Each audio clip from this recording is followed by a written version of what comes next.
Sebelum ceritanya dimulai, Mimin akan memberitahukan apabila pembawaan Mimin terlalu lambat, bisa dipercepat sesuai keinginan masing-masing.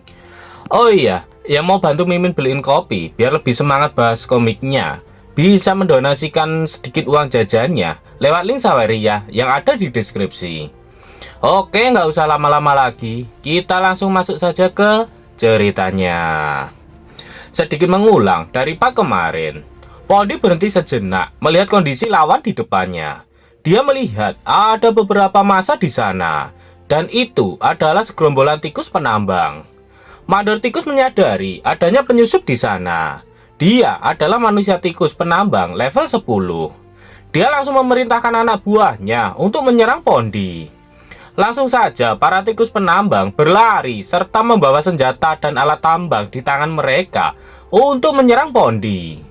Pondi langsung membuat bola api di tangannya. Dia senang karena mereka justru datang ke arahnya. Namun sebuah cairan hijau tiba-tiba muncul di belakang Pondi dan langsung menerjangnya. Jelas itu adalah serangan dari Weeping Phantom. Cairan korosif dari Weeping Phantom benar-benar memenuhi seluruh tambang itu. Namun dengan perisai apinya, Pondi berhasil selamat tanpa luka sedikit pun. Pondi melihat ke belakang dan dia langsung marah-marah kepada Weeping Phantom. Dia bertanya apakah Weeping Phantom juga ingin menghabisinya dengan melakukan serangan seperti itu. Weeping Phantom menjawab dengan santai. Dia tahu kalau Pondi tidak akan mati hanya dengan serangan seperti itu saja. Apalagi dia memiliki perisai api yang sangat kuat. Kemudian Weeping Phantom menunjuk ke arah belakang Pondi. Mereka berdua ternyata sudah terkecoh. Ternyata Su Yin terlihat sedang membangkitkan tikus tambang sebagai bawahannya. Melihat apa yang dilakukan oleh Su Yin, Pondi mengatakan jika Su Yin sama sekali tidak tahu malu. Namun Su Yin mengatakan jika mereka semua adalah iblis, jadi kenapa mereka harus malu? Kemudian Su Yin maju untuk berburu tikus tambang yang tersisa, sembari memerintahkan bawahan tikus tambangnya yang baru saja dia bangkitkan. Yongking sangat senang sebab dengan cara seperti itu jumlah pelayan yang dapat dipanggil meningkat 10 kali lipat. Jadi kecepatan menghabisi monsternya menjadi sangat luar biasa. Panel berpindah di dalam dungeon milik Sushi. Terlihat seekor kecoak besar yang sedang ditusuk dengan menggunakan pedang. Ternyata itu adalah perbuatan anggota Guild Scorpion yang sedang berburu di dalam dungeon. Mereka terlihat kelelahan setelah bertarung melawan begitu banyak kecoak raksasa. Sushi kesal karena semua anggota yang dia bawa semuanya adalah sampah. Hanya berburu di dalam dungeon epic level 10 dengan tim yang levelnya sama. Dan beberapa dari mereka sudah mati sebelum mencapai bos. Jika bukan karena Sushi, mereka pasti sudah mati semuanya. Kemudian Sushi memperingatkan anggotanya untuk bersiap karena bosnya ada di hadapan mereka. Panel berpindah ke tempat Yongking. Saat ini mereka sedang berhadapan dengan bos dungeon level 10 bos manusia tikus, penguasa tambang dungeon, mengendalikan ribuan penambang manusia tikus. Tapi Pondi berhasil menjatuhkannya hanya dengan satu kali serangan saja. Setelah mengalahkan bos tikus, level para pelayan pun naik. Begitu juga dengan Yongking. Yongking senang karena pelayannya semakin kuat dan bahkan Yongking hanya perlu berbaring untuk menunggu ESP saat melawan bos. Saat ini Yongking sudah naik level menjadi level 11. Menurut Yongking, bos itu tidak terlalu kuat, jadi dia tidak begitu menginginkannya. Yongking mengarahkan tangannya ke arah bos tikus untuk membuka kunci pintu ke dungeon berikutnya.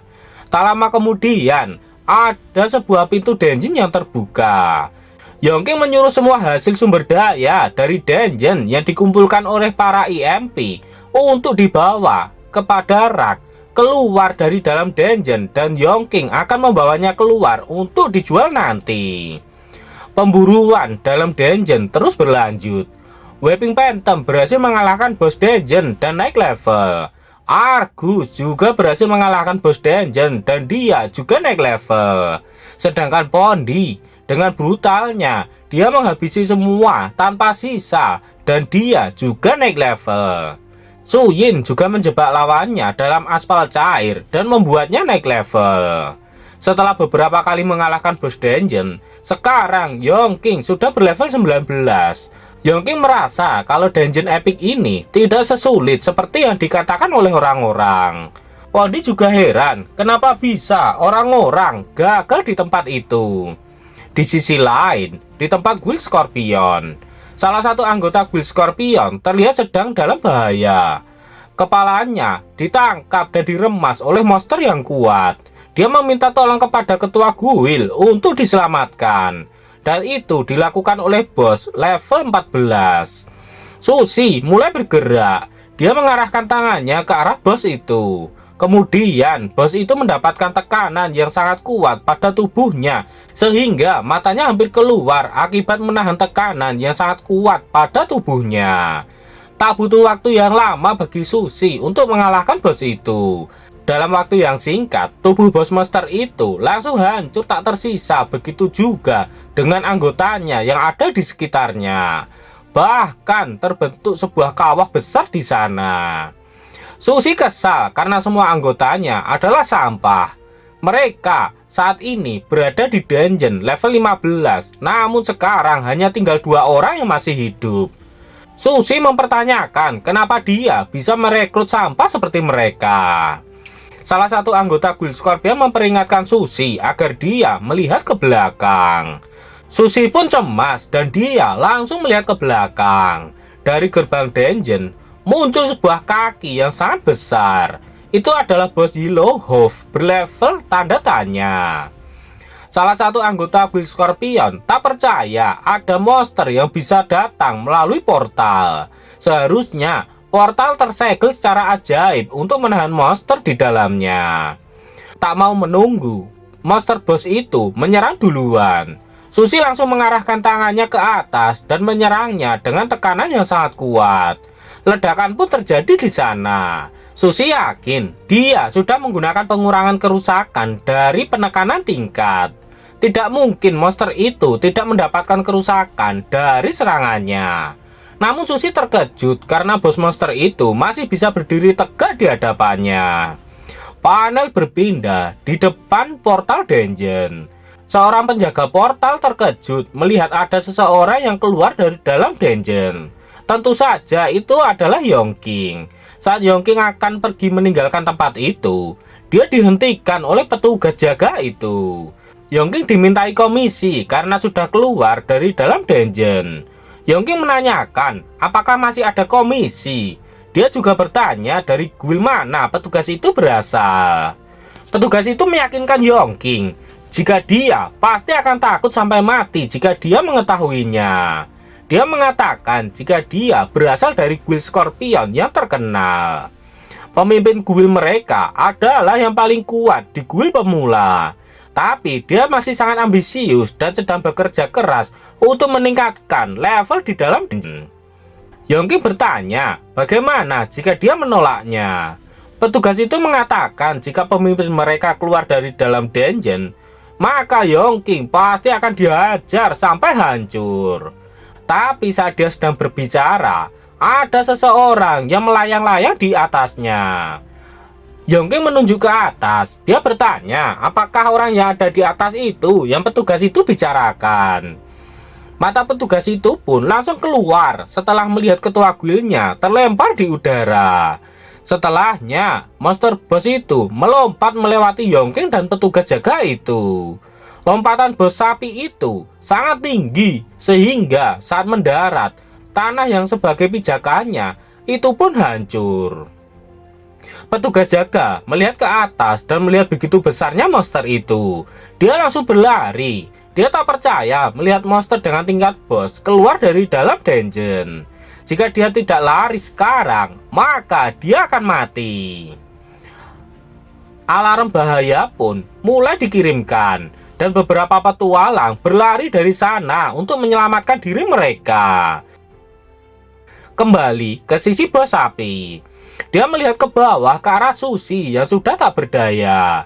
Kemudian bos sapi mengambil batu di hadapannya dan mengangkatnya tinggi-tinggi. Setelah itu dia melemparkan batu itu ke arah Susi yang hanya bisa melihat saja karena dia saat ini tidak bisa bergerak karena terluka yang cukup parah. Susi hanya menutupi wajahnya saja dengan tangan sembari menunggu batu besar itu hinggap di tubuhnya. Tiba-tiba batu itu meledak sebelum jadi hinggap di tubuh Susi. Terlihat di kejauhan ada beberapa orang yang habis melakukan tembakan ke suatu tempat. Ternyata yang melakukan itu adalah seorang wanita. Pemuda di belakang wanita itu sudah tak heran dengan kekuatan ketua guildnya. Dia bisa menembak dari jarak yang sangat jauh. Tapi menurut ketua guild wanita itu, dia belum selesai mengucapkan mantranya. Dan di sisi Susi, dia tak percaya bahwa dia berhasil selamat. Susi menduga itu dilakukan oleh archmage tingkat tinggi. Namun dari kepulan asap, muncul orang yang tak terduga. Dan itu adalah Suyin. Susi tak percaya melihat sosok orang yang menyelamatkannya. Suyin muncul dengan level yang dia sembunyikan. Dia mendekat dan mengatakan jika Susi terlihat sangat menyedihkan. Susi bertanya apakah kedatangan Suyin ke sana untuk menyelamatkannya. Tapi dalam hatinya, Suyin mengatakan kalau tujuan dia datang ke sana bukan untuk menyelamatkan Susi. Susi tak percaya bahwa seorang trapper yang mengandalkan perangkap yang sudah dipasang benar-benar bisa memblokir serangan dari bos dengan level yang tidak diketahui secara langsung. Susi heran kenapa dia tidak bisa melihat levelnya. Susi bertanya-tanya apakah Suyin bisa naik 3 level lebih tinggi darinya hanya dalam waktu beberapa hari saja. Susi menduga kalau Suyin pasti menyembunyikan levelnya karena dia adalah seorang trapper dan memblokir serangan tadi hanyalah keberuntungannya saja. Suyin melihat ke atas dan ternyata di atasnya sudah ada sebongkah batu yang siap menimpanya. Batu itu hancur berkeping-keping setelah menimpa tubuh Suyin. Bos sapi berteriak keras karena dia berhasil menimpa Suyin dengan batu itu. Namun dari samping dia terkena serangan yang membuatnya terpental ke samping. Bos sapi melihat ke arah datangnya serangan itu berasal. Dan ternyata itu dilakukan oleh Suyin yang asli. Dan yang menyelamatkan Susi tadi adalah tubuh gandanya saja. Kali ini Suyin mengenakan pakaian Elite Trapper Set. Efeknya dapat meningkatkan kerusakan, penjara dan kontrol semua perangkapnya sebesar 20%. Melihat ada musuh yang mengganggunya, si sapi besar itu langsung mengambil kuda-kuda untuk melompat. Dan hanya dengan sekali hentakan kakinya saja, tanah pijakannya langsung hancur. Jangkauan lompatan si sapi itu tidak main-main.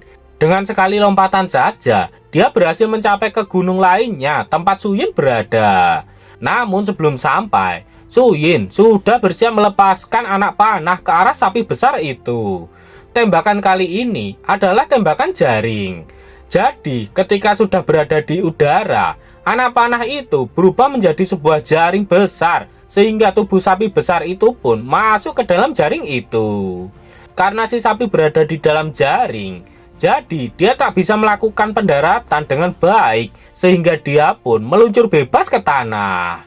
Benturan yang cukup kuat pun terjadi di bawah tempat berdirinya Suyin. Suyin berkomunikasi dengan Yongking. Dia memohon agar dia bisa menggunakan bentuk iblisnya. Sebab dengan bentuk iblisnya yang sudah ditingkatkan, itu akan memberikan dukungan besar padanya. Bentuk iblis tingkat kedua. Dalam bentuk iblis, kekuatan serangan akan meningkat 30% dan kerusakan yang diterima meningkat 15%. Tingkat resistensi terhadap semua skill berbasis rasa takut akan menurun 15% dan efek rasa takut pada target meningkat 30%. Yongking menjelaskan jika dalam bentuk iblis, Suyin akan memancarkan aura iblis yang menakutkan dan akan ada banyak saksi di sana yang melihatnya. Yongking tak mau menarik perhatian terlalu banyak orang. Suyin bertanya apakah dia harus membungkam semua manusia di sana. Yongking melarangnya. Dia melarang Suyin agar dia tidak menyerang manusia tanpa seizin darinya. Tak lama kemudian, si sapi pun sudah berhasil memanjat ke atas dan melompat di atas Suyin. Dia turun dengan keras di tempat Suyin berdiri. Tapi Suyin berhasil menghindar dan melarikan diri. Sedangkan dari dalam tanah muncul beberapa tombak yang aktif karena si sapi berdiri tepat di atas jebakan yang sudah dibuat oleh Suyin. Tombak-tombak itu menusuk tubuh sapi besar itu hingga membuatnya berteriak kesakitan. Suyin yang sudah berada di bawah, dia melihat keadaan sapi itu. Dia sudah menduga kalau kerusakan yang ditimbulkan dari satu perangkap tombak sangat terbatas. Panel berpindah ke tempat lain. Ketua guild wanita menggunakan skillnya untuk melihat level dari bos sapi itu. Itu adalah skill untuk melihat tembus pandang. Skill ini dapat membatalkan sihir penyamaran level dan mengungkapkan level sebenarnya dari target yang level sebenarnya tidak lebih tinggi dari 3 level lebih tinggi dari penggunanya. Dan terlihat si sapi itu ternyata berlevel 24. Ketua guild wanita itu mengatakan jika bos itu 4 level lebih tinggi daripada Suyin. Dia bertanya kepada pemuda itu bagaimana pendapatnya. Pemuda itu mengatakan meskipun petualang terkadang bisa mengalahkan monster yang lebih tinggi dari level mereka. Misalnya ketua guild wanita itu juga pernah mengalahkan bos raid yang levelnya lebih tinggi dari dia sendiri. Hal itu bisa dilakukan dengan menggunakan taktik, kecerdasan, dan keunggulan kelas.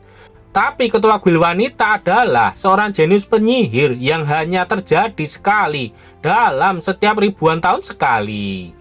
Pergerakan dan penggunaan skillnya tak tertandingi oleh petualang lainnya. Jadi pemuda itu tidak berpikir bahwa trapper itu akan berada di bawah penindasan 4 tingkat di atasnya. Kembali ke tempat pertarungan Suyin. Terjadi kejar-kejaran antara Suyin dan si bos sapi. Suyin berlari sembari memasang jebakan di tanah. Itu adalah perangkap peledak. Perangkap itu dapat menimbulkan ledakan yang kuat saat diinjak. Disamarkan oleh sihir sebelum diaktifkan, menyebabkan musuh sulit untuk mendeteksinya. Benar saja, bos sapi itu langsung menginjak perangkap itu sehingga memicu ledakan yang sangat dahsyat di sana.